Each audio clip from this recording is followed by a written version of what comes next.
দরিদ্র সীমার নিচে বসবাসরত মানুষকে টার্গেট করে একটি দালাল চক্র দীর্ঘদিন ধরে অবৈধভাবে কিডনি ক্রয় বিক্রয় করে লাখ লাখ টাকা হাতিয়ে নেওয়ার সাথে জড়িত ছিল। সম্প্রতি র্যাব সাইবার মনিটরিং সেলের সদস্যরা মূল হোতা আনিসুর রহমান সহ ৫ জনকে গ্রেফতার করে।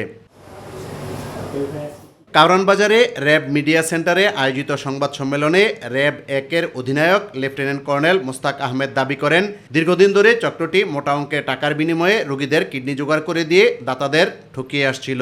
যারা কিডনি প্রতিস্থাপনে আগ্রহী তাদের সাথে কথাবার্তার মাধ্যমে আমরা যেই প্রমাণটা যেটা পেয়েছি, প্রায় ৫০ লক্ষ টাকার বিনিময়ে তার সাথে চুক্তি হয়েছিল। পরবর্তীতে যেই প্রতারিত কিডনি বিক্রেতা, এখানে যার ছবি আপনারা দেখতে পেয়েছেন, তার সাথে যখন কথা বলেছি, তার সাথে চুক্তি হয়েছে যে তাকে ৪ থেকে ৫ লাখ টাকা দিবে। অর্ধশতাধিক মানুষের সাথে অবৈধভাবে ভুয়া কাগজপত্র তৈরি করে প্রতিবেশী দেশ ভারতে কিডনি প্রতিস্থাপনে কাজ করত বলেও জানান তিনি। এই চক্রের মূল হোতা আনিসুর রহমান, সে ২০১৯ সালে তার নিজের কিডনি দিয়ে সে প্রতারিত হয়েছিল। পরবর্তীতে ওই দেশে, পার্শ্ববর্তী দেশে গিয়ে দেখে যে কিডনি প্রত্যাশী মানুষের সংখ্যা অনেক বেশি এবং সেটা একটা লাভজনক প্রতারণার খাত, এবং সে সেটাকে আয়ত্ত করে প্রাথমিক জিজ্ঞাসাবাদে সে স্বীকার করে যে সে ৫০টারও অধিক কিডনি এই গত ৪-৫ বছরের মধ্যে ক্রয় বিক্রয় করেছে প্রতারণার মাধ্যমে। ইউসুফ আলী, মাই টিভি, ঢাকা।